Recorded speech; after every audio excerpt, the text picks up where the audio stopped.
భద్రాద్రి కొత్తగూడెం జిల్లా collector adventure చేశారు. ఉదయం 6 గంటలకు చంద్రుగొండ మండలం బెండాలపాడు అడవులకు చేరుకున్న కలెక్టర్ జితేష్ వి పటేల్ ఎవరికీ ఎటువంటి సమాచారం ఇవ్వకుండా కేవలం స్థానిక ఆదివాసులతో కలిసి బెండాలపాడు అడవుల్లో 8 కిలోమీటర్ల దూరం నడుస్తూ కనకగిరి కొండలను ఎక్కుతూ ప్రకృతిని ఆస్వాదించారు. కొండలపై ఉన్న కాకతీయ రాజుల స్థావరాలు, కోనేరులను, దేవాలయాలను సందర్శించారు.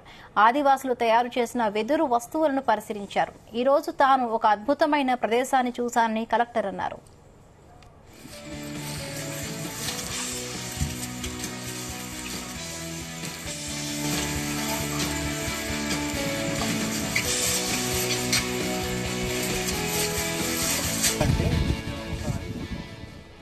విహారయాత్రల కోసం వేరే రాష్ట్రాలు, దేశాలకు వెళ్లాల్సిన అవసరం లేదని, బెండాలపాడు అటవీ ప్రాంతం ఒక అద్భుతమైన విహారయాత్ర ప్రాంతమని అన్నారు. చక్కటి వాతావరణంతో పాటు కల్మషం లేని ఆదివాసులను చూసి మనసు ప్రశాంతంగా ఉంటుందన్నారు. ఈ ప్రాంతం పర్యాటకంగా అభివృద్ధి చేయడం కోసం తాను ఎల్లవేళలా కృషి చేస్తానని భరోసానిచ్చారు. అతి త్వరలోనే ఈ ప్రాంతం రాష్ట్రంలోనే కాకుండా దేశంలోనే ఒక అద్భుత పర్యాటక ప్రాంతంగా అభివృద్ధి చెందుతుందన్న విశ్వాసాన్ని వ్యక్తం చేశారు.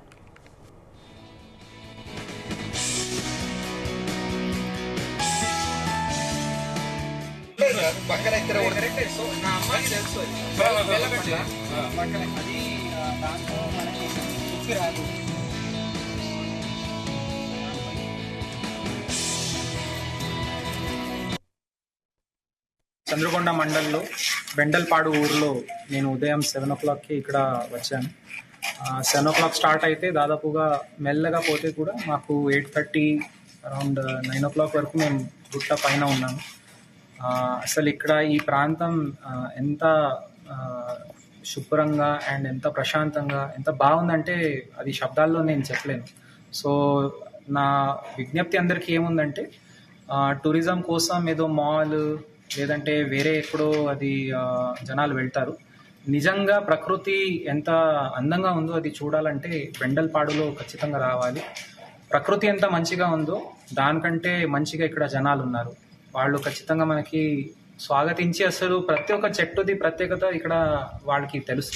సో ఈ తరంలో జనాలకి అది అంత వచ్చే తరాలకి అయినా అది తెలవాలంటే ఖచ్చితంగా ఒక మంచి ఫ్యామిలీ ట్రిప్ లాగా ఇక్కడ తీసుకొని మీరు ఎవరైనా రావచ్చు. అసలు దగ్గు వచ్చేస్తే కొన్ని కాయ గింజలు ఇక్కడ మన ఆదివాసులు సోదరులు వాడతారు. సో అట్లాంటివి నాలెడ్జ్ ఏదైతే మన ప్రాంతంది ఉందో అది మనకి దొరుకుతుంది.